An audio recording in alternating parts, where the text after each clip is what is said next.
E só quero ressaltar que, a partir, já começamos na semana passada, né?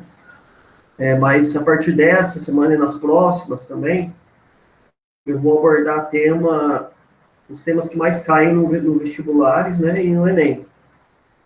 Talvez vai fugir um pouco aí das aulas do centro de mídia, algumas coisas vão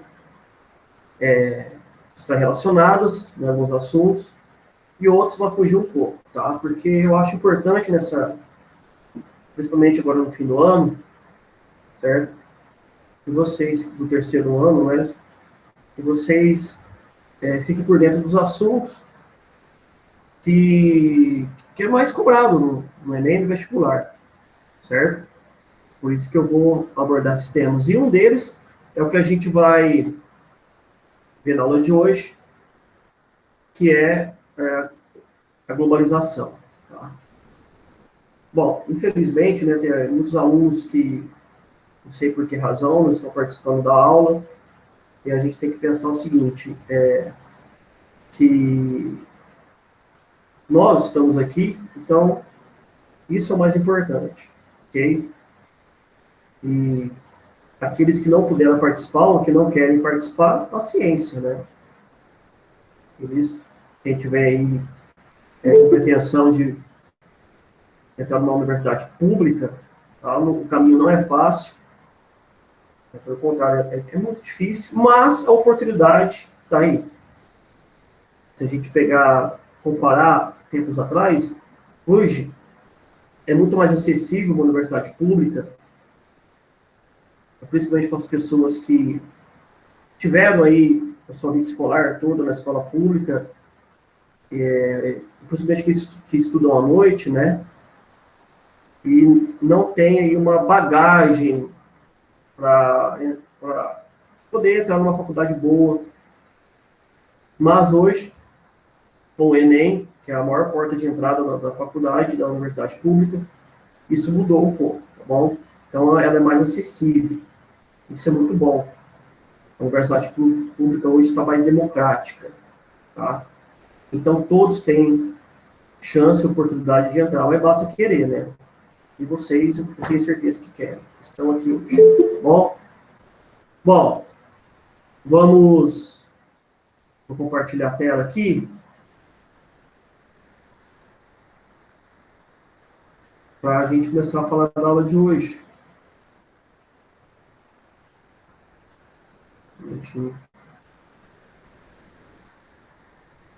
Vocês estão vendo?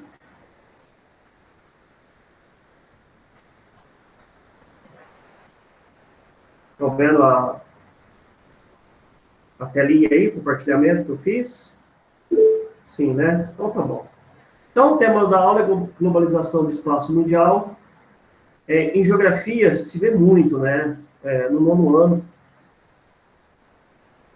ela é trabalhada a globalização no nono ano e retomada no primeiro ano do ensino médio, também no terceiro ano do ensino médio. Então, ela faz parte do cronograma aí do terceiro ano do ensino médio, esse assunto, né? Globalização. Tá? E, para falar a verdade, do Enem é o segundo assunto que mais cai. O primeiro é geografia agrária. Tá?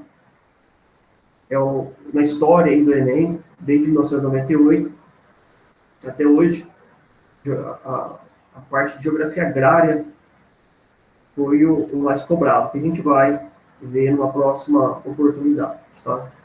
Bom, globalização do espaço mundial, a gente vai fazer uma definição agora para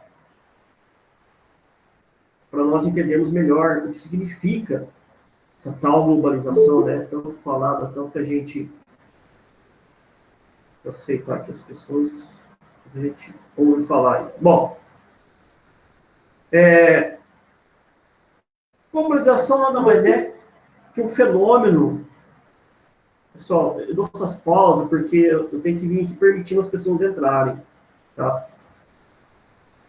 Mas vamos lá. É um fenômeno do modelo econômico capitalista, a qual consiste na mundialização do espaço geográfico por meio da interligação ou integração econômica, política, social e cultural em âmbito planetário. Tá?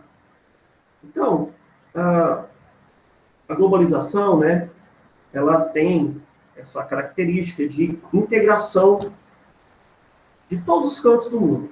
Tá? Hoje nós, século XXI, né, nós temos uma maior intensidade nesse processo de globalização. Lembrando que esse processo de globalização ele não é recente, tá? Já faz muitos anos que existe esse fenômeno chamado globalização. Então, mas quando ele começou, então? Quando esse fenômeno, esse processo de integração entre países, pessoas do mundo inteiro se iniciou? Tá? O que motivou a acontecer esse processo? Quais são os caminhos? Lembrando que, muito importante, nesse processo de globalização, dois fatores caminham juntos, que é o avanço da tecnologia nos meios de comunicação e nos meios de transporte. Então, o avanço da tecnologia nos meios de comunicação e nos meios de transporte, que inicia esse processo de globalização e intensifica esse processo. Então, nós temos dois segmentos, o material e o imaterial. Tá? O material seria os transportes, o imaterial seria a técnica, a tecnologia, a comunicação, o meio técnico científico, tá? Que a gente chama em geografia de meio imaterial. Tá? Mas, então, vou compartilhar outra tela aqui, vamos tentar entender quando que começou esse processo de globalização do espaço mundial, né? E com o passar dos anos, né? O que mudou nesse processo de globalização, o que poderá mudar no futuro, certo? Vou compartilhar de novo uma tela aqui, deixando só um minutinho.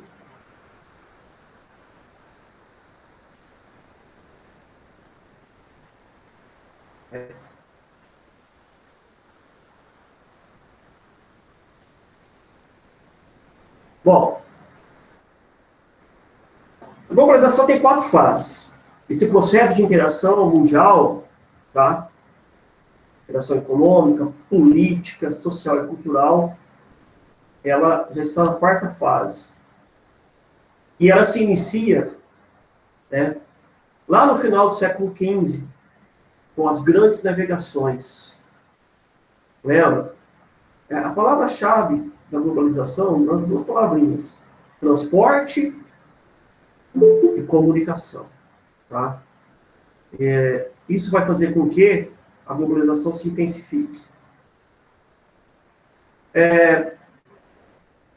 Deixa eu aceitar. Então, ela começa com as grandes navegações, portanto, ela não é um fenômeno recente. Ela tem mais de 500 anos, esse fenômeno. E com a expansão marítima, com a descoberta de novos territórios. Lembrando que os pioneiros das grandes navegações, tá, aquelas navegações que exploraram outros territórios fora da Europa, foi o CERN, onde começou ali tudo, foi Portugal, Espanha, depois a Inglaterra. Os 3 países que desbravaram aí, os oceanos e descobriram novos territórios, certo? Ele se inicia lá, através, então, da expansão do mercantilismo, ou seja, do comércio. A gente chama a primeira fase, então, de globalização comercial, através do mercantilismo, né, que foi antecessor do capitalismo. O capitalismo surge a partir dessa ideia mercantilista. Tá? Lembrando que o colonizador, a metrópole, o objetivo é conquistar territórios e trazer produtos manufaturados. E pegar o que desse novo território conquistado? Matéria-prima. Vamos pegar, então, a relação, né, metrópole e colônia, Portugal e Brasil. Vamos falar do nosso país. Se sabe muito bem que os portugueses chegaram aqui no ano de 1500, 22 de abril de 1500, tá? E a partir dessa exploração do território até então virgem, né, na questão aí, de exploração de recursos, esses portugueses se apropriaram do território, que hoje é o Brasil, tá? Se apropriaram, e até 1822, o Brasil foi colônia de 1500 a 1822, 322 anos de colônia, né? O Brasil foi um fornecedor, um mero fornecedor de matéria-prima. Vamos falar do lado econômico, tá? E o que Portugal trazia para cá? Portugal também, outros países, como a Inglaterra, a França, a Holanda também, vieram para o Brasil, né? Quiseram conquistar territórios assim como Portugal. E o que eles traziam? Manufatura e levavam matéria-prima. O primeiro bem explorado aqui no Brasil, se sabe, logicamente, que foi o pau-brasil, né? A árvore símbolo do nosso país. Beleza? Bom, e a gente pensa também, mas como que tem essa interação cultural? Você imagina, né? Lá em 1500, quando os portugueses chegaram aqui, tem um grande choque cultural. Porque quem estavam aqui? O Brasil era um território inexplorado pela sociedade, por seres humanos, não tinha ninguém aqui? A gente sabe que sim, né? Tinha os índios, nativos.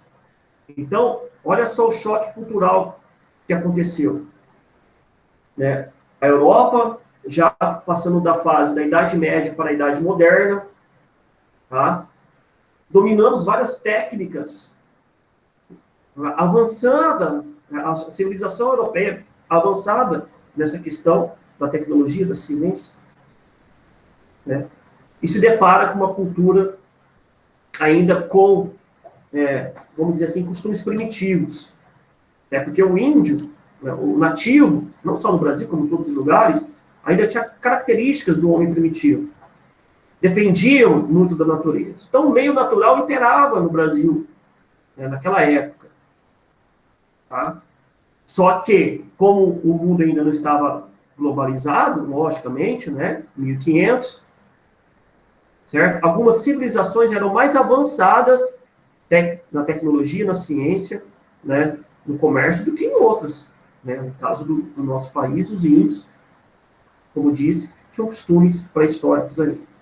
Tá? Então, esse choque de cultura diferente foi uma característica, logicamente, desse início de globalização, desse início de território. Então, nós tivemos aí a Europa, né, também conhecido como Velho Mundo. Se a gente pegar a história da humanidade, principalmente a história ocidental, começa ali, né, na Europa, o desenvolvimento da ciência, da filosofia, certo? Da política, da democracia, né? Pega a era helenística ali do Império, a era helenística da Grécia Antiga, tá? Desde o Império Romano, certo? Até, pode-se dizer, até os bárbaros, né? Os germânicos, os anglo-saxões, tá? Então, essa civilização de grande domínio da técnica tem como berço também a Europa. Né? Porque eu falo também, porque na Ásia, né, nós tivemos grandes civilizações, no norte da África também, né, o Antigo Egito. Né? Na Ásia nós tivemos na Mesopotâmia. Okay?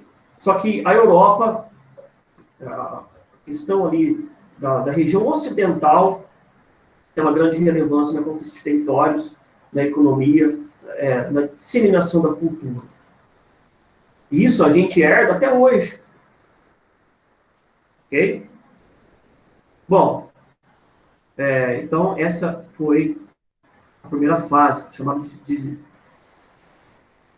globalização comercial, que foi a fase mais longa até agora. Ela foi de 1450 a 1850, né? Mais ou menos aí. Certo? Por que ela foi mais longa? Agora a gente tem que entender, né, Por que disso? É que, lembra que eu falei para vocês que a técnica, a tecnologia, né, e os meios de transporte são relevantes no processo de globalização. Então, vamos pensar aqui na época, nessa fase aqui, o meio de transporte mais comum, né? Qual que era o meio de transporte mais comum nessa época?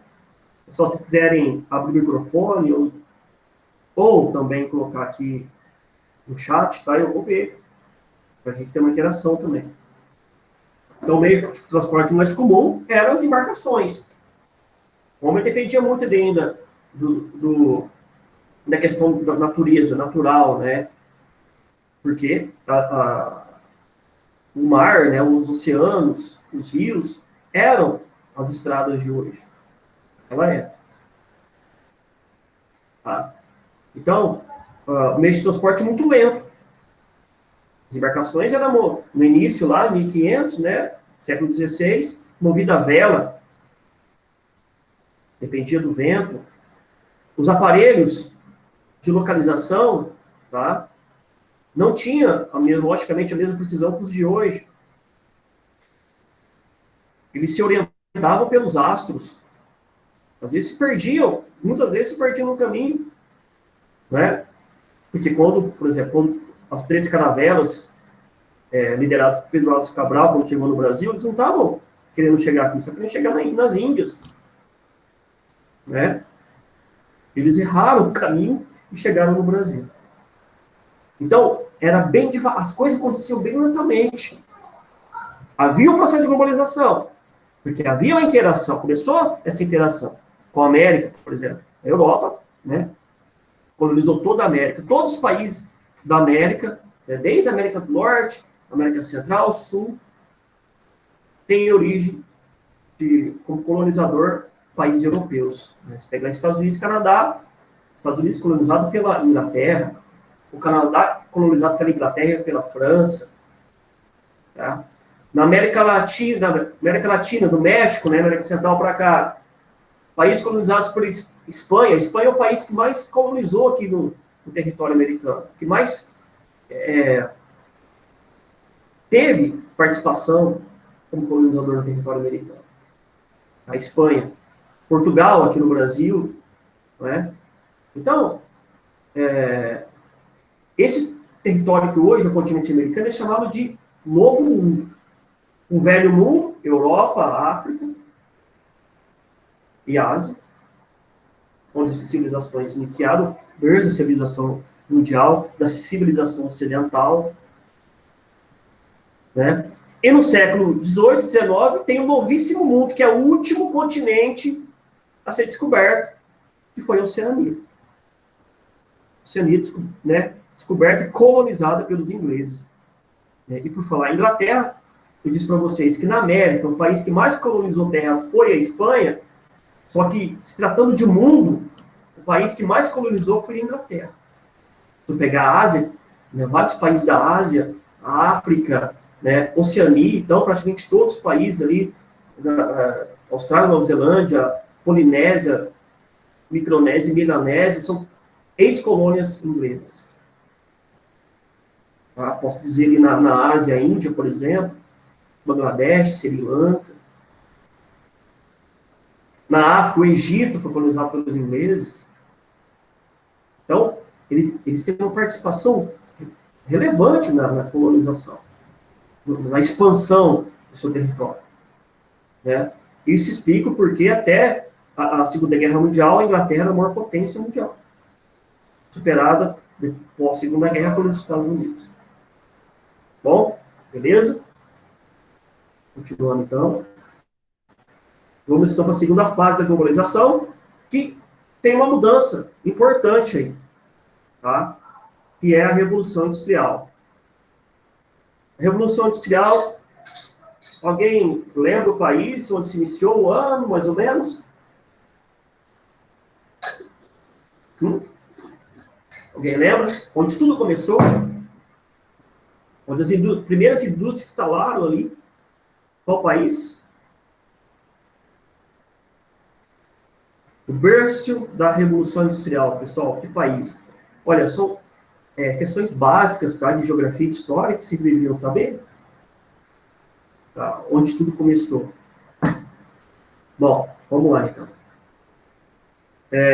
A primeira revolução industrial acontece na Inglaterra, em 1760.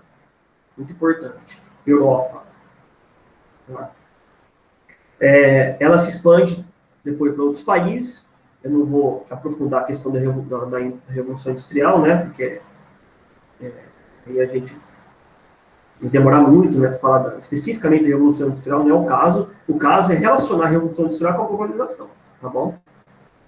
Então, ela acontece, o primeiro país, a primeira revolução na Inglaterra, né, onde começou, depois se expande para a Alemanha, se expande também para a França, para a Bélgica, e fora da Europa, Estados Unidos, depois Japão. Bom, nós tivemos a segunda revolução industrial, mas o que marca, qual é o fator determinante que passa de um período para outro, da primeira para a segunda revolução industrial? Bom, logicamente que é o aparecimento de novas tecnologias e fonte de energia. Se na primeira revolução industrial você tinha como principal tecnologia no meio de transporte, vamos pensar meio de transporte, o barco a vapor, o trem a vapor, né? E na comunicação era via cartas, né? E ainda não existia na primeira revolução industrial meio de comunicação mais rápido, não, ainda era carta. Tá? Depois vem a segunda revolução industrial. A primeira revolução, esqueci de falar, a principal fonte de energia era o carvão mineral. Depois vem a segunda revolução industrial, onde surgem novas tecnologias, novas invenções. Na segunda revolução, o motor a combustão, olha que importante, né? O automóvel surge na segunda revolução industrial, tá? Nós temos aí também uma evolução no meio de comunicação, a invenção do telégrafo, do telefone, final do século XIX. Então, as coisas começavam a caminhar mais rápido. Então, o processo de globalização começava a se intensificar. A partir do momento que a tecnologia nos meios de transporte, meio material, tá? E nos meios de comunicação, ou imaterial, o material que existe. E o imaterial, né, é uma tecnologia que faz o outro existir, por exemplo. Né? Eu estou aqui conversando com vocês, o meio material que eu estou conversando é o computador. Tecnologia, computador. E o imaterial é a internet. Tem entendido isso, pessoal? É fácil de entender ou difícil? Porque está tendo uma aula do Centro de Mídia falando disso, não tem? O material e o imaterial, certo? Então, basicamente é isso. Bom, então, começa então a intensificar o processo de globalização, nessa segunda fase, importantíssima, né? Ó, que a segunda fase que vai até 45, 51, 1851 até 1945, né? Até destacado aqui 3 acontecimentos importantes: Revolução Industrial, fim da escravidão.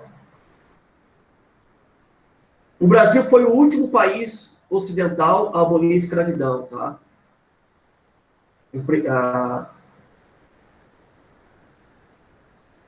Muita pressão da Inglaterra para abolir, com razão, né? A princesa Isabel, então, ela, em 1888, ela decide de vez libertar os escravos, libertar entre aspas, né? Pois eles ficaram, a Deus dará, né? Eles foram, não tinham emprego, tem emprego, mas não tinham, enfim. Os Estados Unidos já tinham abolido a escravidão de lá também, ok? E as grandes guerras. Nessa segunda fase da globalização, acontecem as 2 principais guerras, né, do século XX.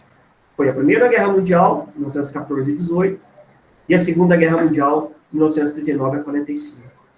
Daí, os avanços da tecnologia, no meio de comunicação e no transporte, tá, intensificaram ainda mais o processo de globalização. Aí você já tinha o rádio, né, a invenção do rádio. É muito importante a ciência nesse processo, ok? A invenção do rádio foi uma revolução da comunicação. Quando Hertz, o cara que inventou as ondas, que descobriu as ondas eletromagnéticas, tá? Ele era um alemão, ok? o sobrenome Hertz, por isso que na rádio fala megahertz, que era homenagem a ele. Né? E depois o italiano, ele descobre o rádio, um aparelho, né, que capta essas ondas eletromagnéticas, e essas ondas eletromagnéticas, elas têm o poder de comunicação entre esses dois aparelhos, entre um rádio e o outro, através de uma antena que capta, bom, enfim, essas ondas aí. Acontece, logicamente, uma mudança drástica e uma maior velocidade no meio de comunicação. Logicamente, também nós já tínhamos a invenção do telefone, tá? Que também, naquela época, o telefone ele não era tão abrangente, tá, pessoal? Era mais limitado a repartições públicas, em domínio de governo e domínio militar. Tá? Da sociedade em geral, o telefone não era tão democrático e acessível assim, mas ele já existia. Bom, e também nós já tínhamos, entre as duas guerras, dois meios de comunicação importantíssimos, né? O avião, primeiro o avião, que foi inventado, né, em 1900. Bom, há controvérsia, mas não vou defender o brasileiro aqui. Em 1906, que foi inventado o avião pelo nosso grande Alberto Santos Dumont.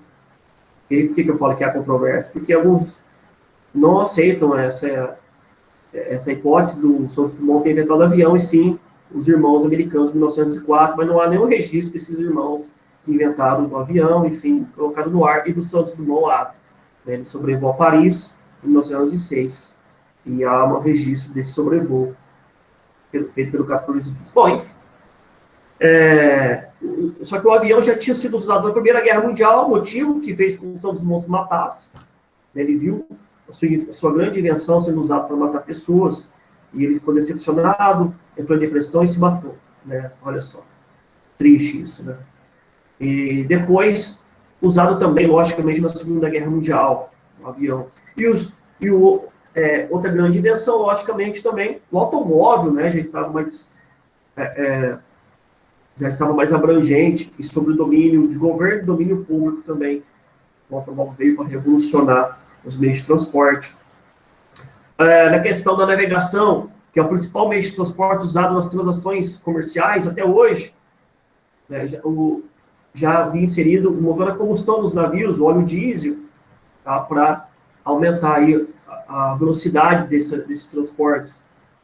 E também uma fonte de energia que surgiu lá na segunda Revolução Industrial, e até hoje é a fonte de energia mais consumida no mundo, estratégica, né, principalmente para o nosso modelo econômico capitalista, que é o petróleo.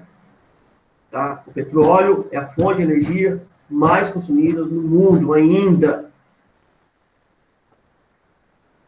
Bom, então, essas são as características da segunda fase da globalização que vem se intensificando ao passar dos anos. Vamos lá, então, para passar para a próxima fase. Tá? Que aí vem pós-guerra, né, que é a Segunda Guerra, aí entra um outro espectro de guerra, outro tipo, uma outra configuração, que é a Guerra Fria. Terminando a Segunda Guerra Mundial, tá?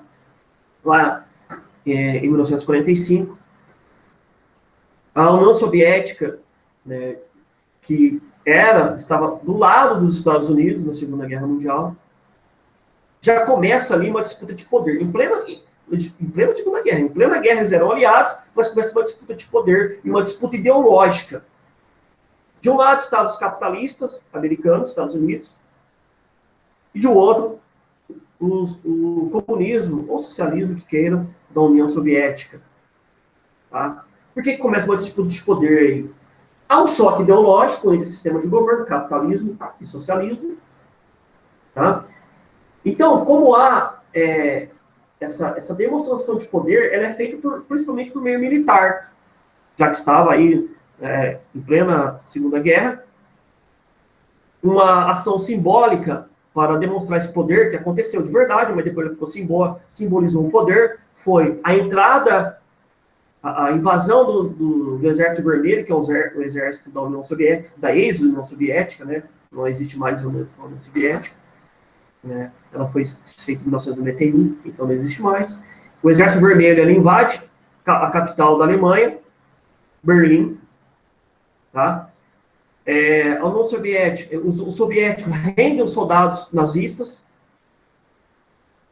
Há um confronto e há uma rendição de soldados nazistas. Hitler, ao saber que os soviéticos estavam chegando, se mata. E a União Soviética fez um feito histórico. Pouco falado, né? Mas ela fez um feito histórico, foi libertar os judeus.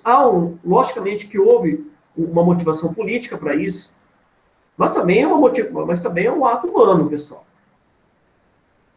Os soviéticos libertaram os judeus, né, dos campos de concentração.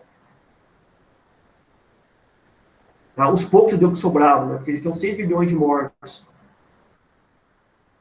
Certo? Então, esse fato fez com que os Estados Unidos, né, eles, de outro lado, eles deveriam mostrar seu poder também. Falou, ó, a União Soviética foi lá, invadiu Berlim, cravou a bandeira do país deles, libertou os judeus, rendeu, entrou em confronto com os nazistas, e prendeu os nazistas. Hitler se matou por causa da invasão. E os Estados Unidos, como eles iam demonstrar o poder?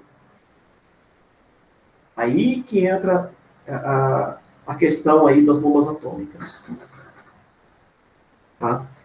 Os Estados Unidos, pessoal, antes de falar de ser de bomba atômica, eles entraram na Segunda Guerra Mundial porque a base de Pearl Harbor, que fica no Havaí, o Havaí é uma ilha do Oceano Pacífico que pertence aos Estados Unidos.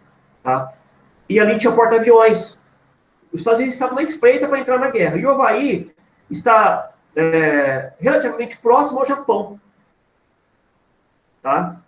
E o Japão estava do lado da Alemanha e da Itália, formavam um eixo. Então, era inimigo dos Estados Unidos. E os japoneses, aviões kamikazes, né, os aviões suicidas, atacaram a base de Pearl Harbor. O fator determinante dos Estados Unidos entrar na guerra, tentando não tinha entrado. Tá? Atacaram essa base de Pearl Harbor e os Estados Unidos, em retaliação a esse ataque, né, eles resolvem, então, liberar, né, as bombas atômicas na cidade de Hiroshima e Nagasaki. Até então, o mundo não conhecia as armas atômicas. As armas atômicas foram construídas, né, de forma secreta. Ninguém sabia que existiam. Né? As armas atômicas nada mais, ou nucleares, armas de destruição em massa. E em 1945, quando a guerra já tinha terminado, tá, pessoal?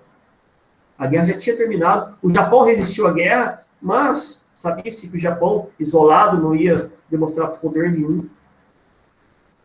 Os Estados Unidos, para demonstrar poder,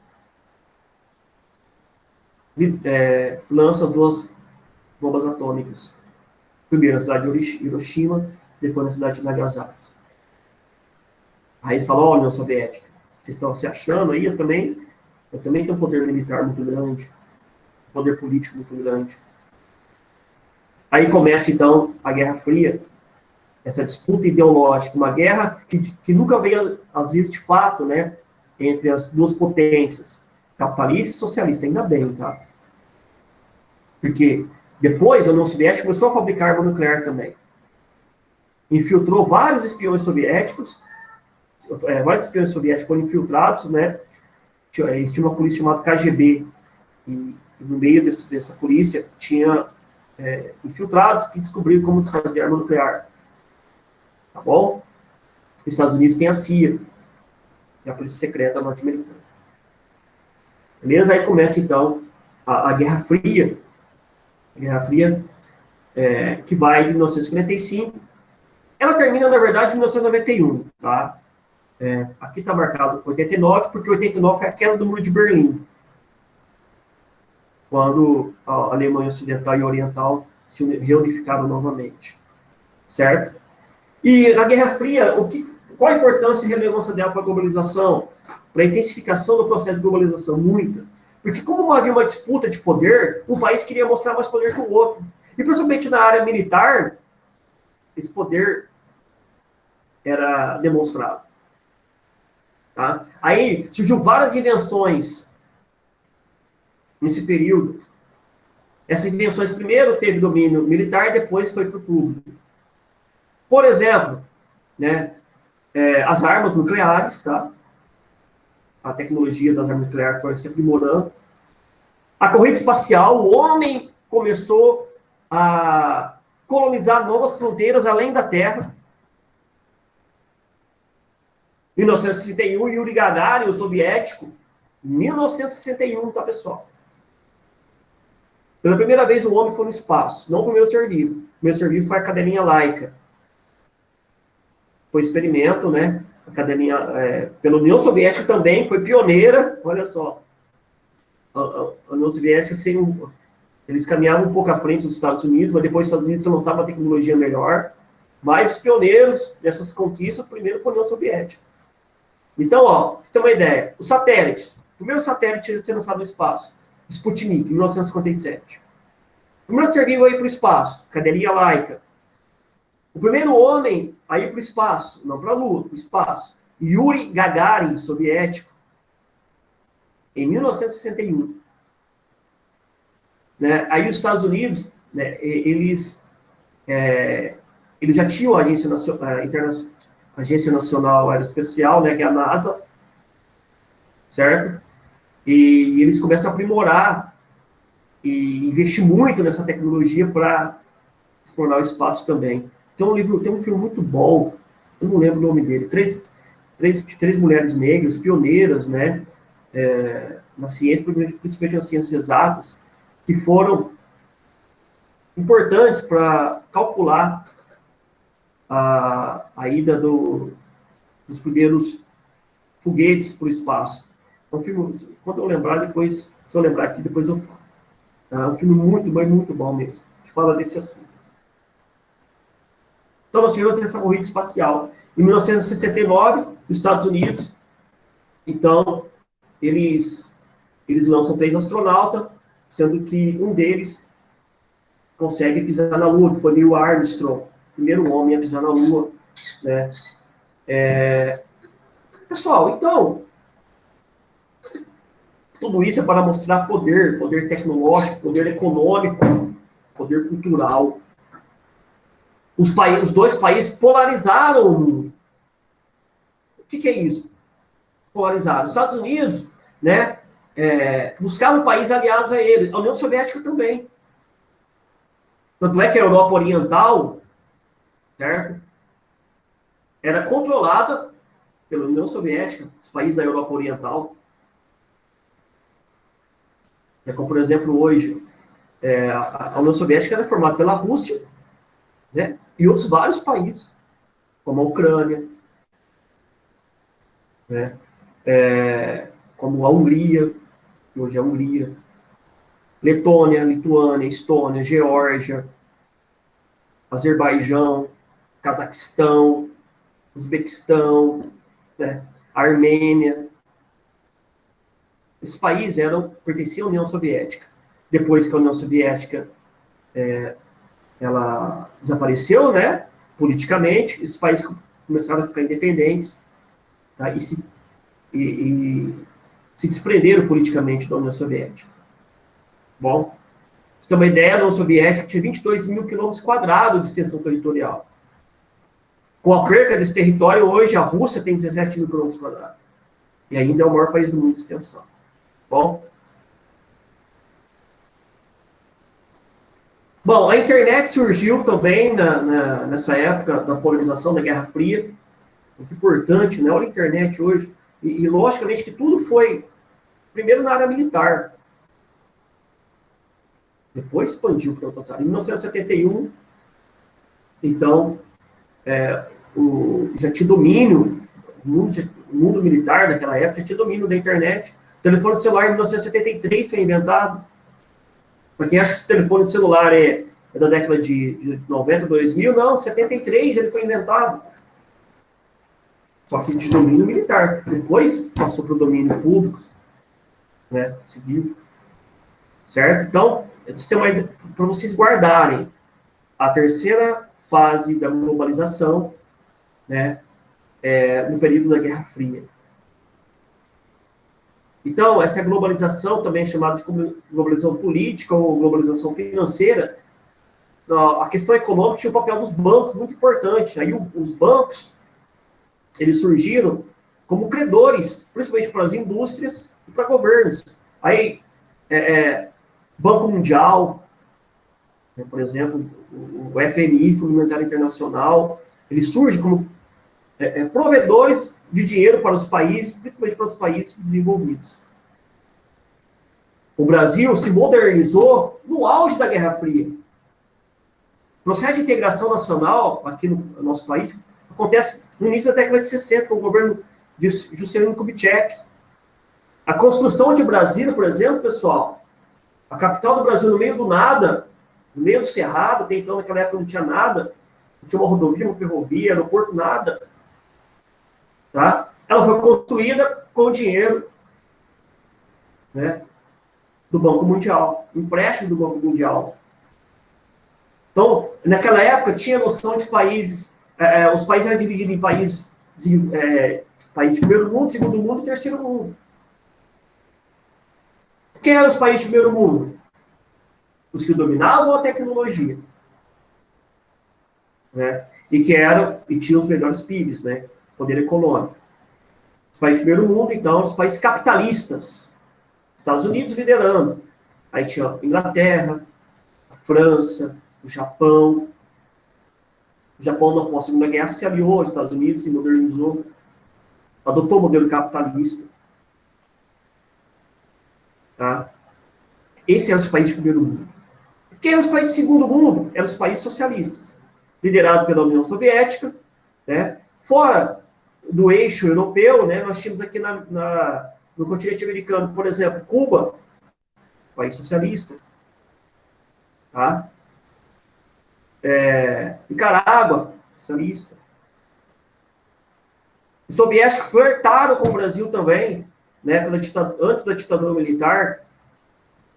Né? Logicamente, os dois países, União Soviética e Estados Unidos, queriam, quanto mais países tinham aliado a eles, melhor. Então, eles flertaram com o Brasil. Né? Até então, uma das desculpas do governo militar, do golpe militar, era esse. O Brasil vai se tornar um país comunista. Então, vamos implantar a ditadura aqui. Tá? Pessoal, o Brasil nunca foi comunista, tá bom? Nunca teve esse regime na história do Brasil, na história republicana principalmente. O Brasil nunca foi comunista. Nunca existiu comunismo no Brasil. Tá? Muita gente fala, o Brasil, na época de tal governo, o Brasil era socialista ou comunista. Nunca. O Brasil sempre foi capitalista. Né? E o principal aliado do Brasil, desde a proclamação da República, em 15 de novembro de 1889, foi os Estados Unidos. Até hoje. Aliado econômico, aliado político. Tá? Então, esse negócio que o Brasil já foi socialista, já foi comunista, pelo amor de Deus. É pessoa que não tem conhecimento, que quer aumentar essa polarização idiota, como eu falei com vocês na aula passada. Tá bom? Vai ficar bem claro isso aí. Bom, então, falando, né, retomando, nós tínhamos essas inovações. Então, o meio material e imaterial tinha avançado tecnologicamente. E o processo de globalização se intensificou. As fronteiras diminuíram, não no sentido físico, né? Não no sentido de tempo e espaço. Né? É que a velocidade do meio de comunicação e a velocidade do meio de transporte se intensificaram. Se antes da invenção do avião, para se locomover para outro país, era uma jornada, né, de um mês ou mais, através dos navios, com a invenção do avião, de algumas horas. Então, olha o impacto que isso causa. Com a invenção do telefone, do rádio, da internet. Tá? Mas a globalização, ela avançou mais ainda. Vamos ver, então, a quarta fase da globalização. Bom, a quarta fase ela acontece pós a queda do mundo socialista, né, quando a União Soviética vem a dissolução da União Soviética, ou seja, ela desaparece politicamente, ok? E em 1991 surge uma nova ordem mundial. Se de 45, pós-guerra, até 91, a ordem mundial era um mundo bipolar, né, dominado por uma parte capitalista e por outra socialista, uma disputa de poder ideológica, que foi chamada de Guerra Fria, tá? Com a queda do mundo socialista, começa a imperar apenas um lado, que é o capitalismo, liderado pela maior hegemonia, que são os Estados Unidos. Então, o poder bilateral começa a ser unilateral. A gente chama de unilateralismo. Porque um único país detém grande poder econômico, militar, político, cultural. Cultural, olha, eu quero falar um pouco disso, pessoal. Olha a importância, olha a relevância que é a questão da cultura. Tão relevante, eu diria, que até que a economia. Né? Se a gente, por exemplo, parar para pensar, a cultura ocidental, liderada pelos Estados Unidos, ela está difundida no mundo inteiro.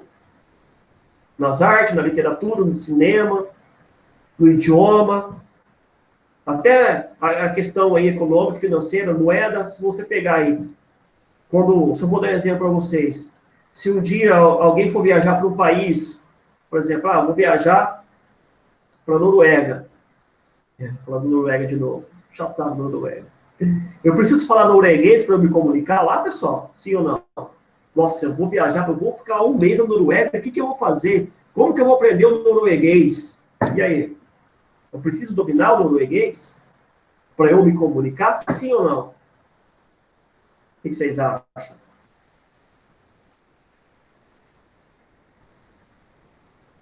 Não. O Pedro respondeu não, tudo já faz tempo. Pessoal, não, eu não preciso saber o norueguês. Se eu dominar o básico do inglês, tá? Eu já consigo me comunicar na Noruega. Se eu for para a França, souber o básico do inglês, eu também consigo me comunicar na França, não preciso saber francês. Então, a questão do idioma. Como disse, na literatura, no cinema, os Estados Unidos têm uma forte influência. Então, a identidade desses países, Estados Unidos, que é a maior potência mundial, ela interfere na cultura dos outros países. Então, por exemplo, o Brasil, nós, brasileiros, sabemos muito mais da cultura, estamos muito mais por dentro da cultura americana do que da nossa cultura. Não é? Quando a gente... É fácil, mais um exemplo, né, do nosso cotidiano. Delivery. Eu não coloco entrega rápida, ou entrega, né? Self-service. Né? Por que não colocar em português? Hoje inaugurou uma loja em Bonifácio chamada Greenhouse, Casa de Sonhos. Por que não colocar Casa de Sonhos? Porque tem que colocar em inglês. Porque essa invasão cultural existe.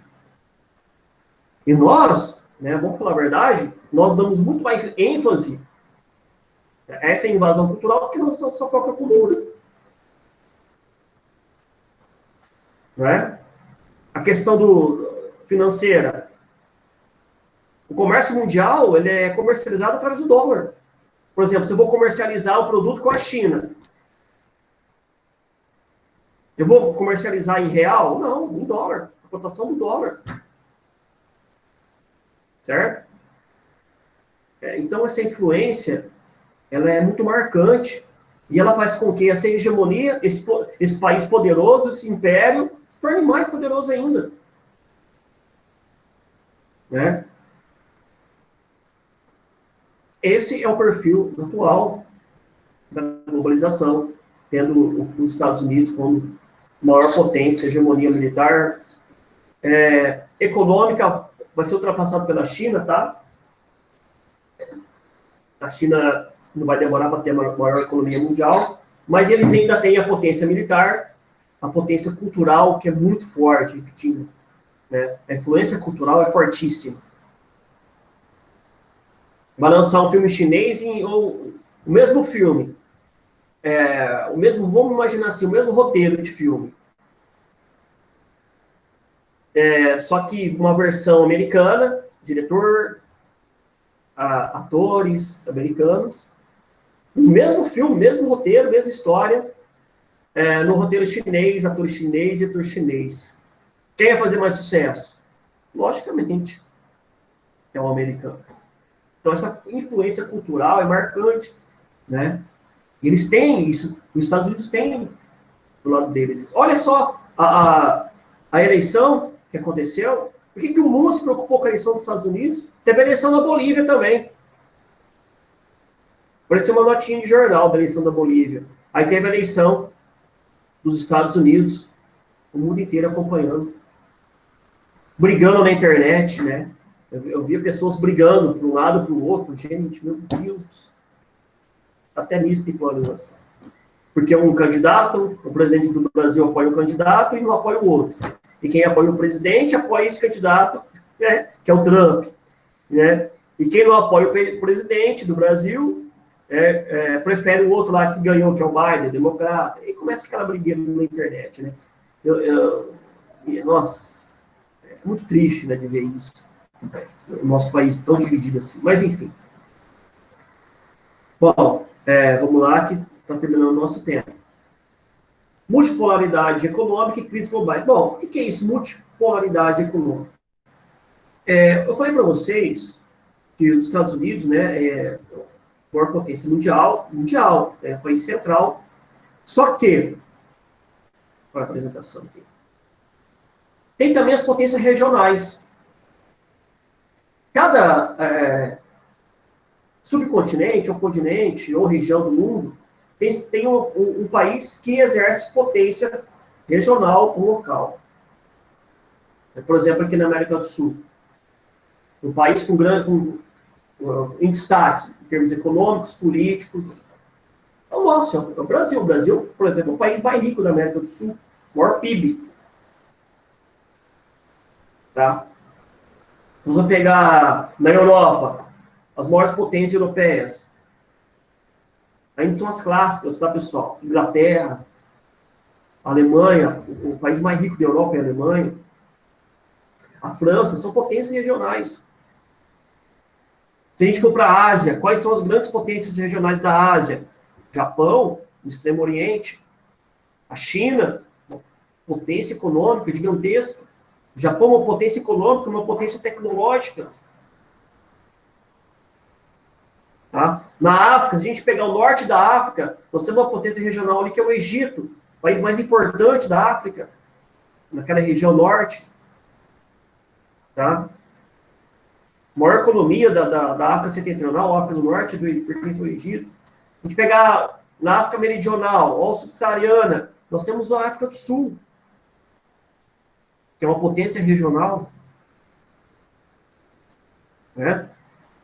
Na Oceania, Austrália, Nova Zelândia, duas grandes potências, né? A Austrália liderando ali, país desenvolvido, que está no topo do IDH por vários anos também. Ele está entre os top 5 do Índice de Desenvolvimento Humano. Né? Então, só que quem domina todo, né, vamos dizer assim, todas as potências regionais, as subpotências, ainda são, né, melhor dizendo, os Estados Unidos. Tá? Então, nós temos essa característica. E nessa quarta fase da globalização, que é a fase atual, como está a tecnologia no transporte? Está avançado em relação à terceira, segunda e primeira fase? E como está? Hoje nós temos a nanotecnologia. Tá? A nanotecnologia, né, possibilitou o surgimento, por exemplo, do pendrive, que é o HD externo. Menos é mais. Né? Se antigamente nós tínhamos um disquete gigantesco, não cabia um textinho de nada, hoje nós temos o pendrive, que cabe música, vídeos, enfim, textos, e uma pecinha lá, um HD externo. Então, o pendrive é um exemplo de nanotecnologia na área médica, pessoal. Muito importante, as cirurgias hoje são menos invasivas. Estava vendo a reportagem lá sobre a doença que matou o Louro José, né? Ele morreu também, o personagem, que matou o intérprete do Louro José, né? O nome dele, Tom Veiga, isso. Ele morreu de aneurisma. Hoje, a cirurgia de aneurisma, o aneurisma é que estoura uma veia do cérebro, né, da hemorragia. Hoje, a cirurgia é por veia de catéter, ou seja, insere um aparelhinho minúsculo na veia e esse aparelhinho chega no cérebro. Então, não precisa mais cortar a cabeça do cara para fazer cirurgia. É feito por vídeo. Olha a importância. A vacina surgindo aí em tempo recorde, né? Praticamente já está pronta essa vacina, tem teste, há controvérsias ainda, mas ela vai dar certo, e vai ser em tempo recorde a vacina contra o coronavírus. Graças ao avanço da ciência e tecnologia, né? E esse mundo mais globalizado, conectado, as pessoas mais interagidas. Hoje, há uma possibilidade maior de você conhecer outros países do mundo. Logicamente, você tem que ter dinheiro para isso, né? Tem que ter poder aquisitivo, mas há uma possibilidade por causa, né, dos meios de transporte que evoluíram muito, de comunicação que evoluíram muito. Você pode conversar instantaneamente com uma pessoa que está no Japão. Olha que bacana. Então, a gente chama isso de aldeia global. Essa interação. Né? Então, a globalização tem esses impactos positivos, mas tem os negativos também. Não vai dar para abordar os impactos negativos nessa aula, mas na próxima eu quero abordar. Os impactos da globalização, né? Os impactos dessa globalização capitalista, que tem cunho capitalista hoje. Se da globalização da época das grandes navegações tinha um cunho comercial, mercantilismo e colonizador, né? Da segunda fase, que foi a revolução, foi a questão da globalização industrial, que veio através da indústria, né? Do surgimento da indústria, tem essa questão da produção, do consumo, né? E a globalização que veio da Guerra Fria, a globalização político-financeira, tá? Mas tinha ali dois mundos divididos, capitalista e socialista, e hoje nós temos uma globalização estritamente capitalista. Né? E essa globalização onde ressalta muito a economia, coloca a economia no pedestal como Deus do mundo, tá? Ela tem uns impactos negativos gigantescos. Ou seja, a globalização que inclui, ao mesmo tempo ela exclui. É só adiantar rapidamente, hein? Como assim, professor? Bom, países pobres, os subdesenvolvidos, mais discrepantes os impactos da globalização. Logicamente, devido às desigualdades de oportunidades e às desigualdades sociais. E então a gente vê um processo de exclusão. O que era para incluir se torna excludente. Tá? Tem um cara, né, no nosso meio da geografia, o geógrafo chamado Milton Santos, que era um grande estudioso dessa parte de globalização, e ele enfatiza muito isso. Ele tem um livro chamado Por uma Outra Globalização, muito bom, né, que fala sobre essa globalização excludente, né, essa globalização que inclui e exclui ao mesmo tempo, principalmente os mais pobres que não têm acesso a esse mundo de tecnologia, esse mundo de ciência, a esse mundo capitalista. Tá? Então, quando a gente fala de países, por exemplo, nós somos 193 países no mundo. Mas nesse mundo globalizado, né, os países com mais destaque, que tem poder econômico, dominam a tecnologia, né, é o que a gente conhece. Aí nós temos chamado países invisíveis, que não tem expressão nenhuma economicamente, politicamente, né, que a gente nunca, país que a gente nunca ouviu falar, por exemplo, de Djibouti, na África, Butão, na Ásia, Myanmar, na Ásia. Quando a gente fala de mundo, a gente lembra de meia dúzia de países. Fala uns países do mundo aí, Estados Unidos, Inglaterra, França, Japão, China, Brasil, Argentina, acabou. No universo de 193 países, meia dúzia se destaca. Porque essa meia dúzia tem uma grande importância política, econômica, social, histórica, né? E a grande maioria não tem importância nenhuma nesses quesitos. Beleza, pessoal? Alguém tem alguma pergunta, alguma dúvida, sugestão, crítica? Bom, pessoal, se concentrem no vestibular, no Enem. Hoje é possível entrar numa universidade pública, tá? Isso é muito bom, né? A universidade pública ela é mais democrática. Eu falei na aula passada que eu sou um grande defensor do serviço público. e sou mesmo, tá? Eu acredito na qualidade do serviço público, principalmente nas universidades. Por exemplo, produção de ciência e tecnologia vem das universidades públicas. As particulares não investem nisso, porque gastam muito dinheiro. Tá? Então, acreditem, tá? Vocês podem conseguir cursar uma universidade pública. Mas para isso tem que ter determinação, força de vontade, né, e assistir às aulas. Tá, tá bom, pessoal? Boa noite a todos, espero que tenham gostado da aula de hoje. Tudo de bom, beleza? Se alguém tiver alguma pergunta, só abre o microfone que eu vou ficar um pouquinho aqui.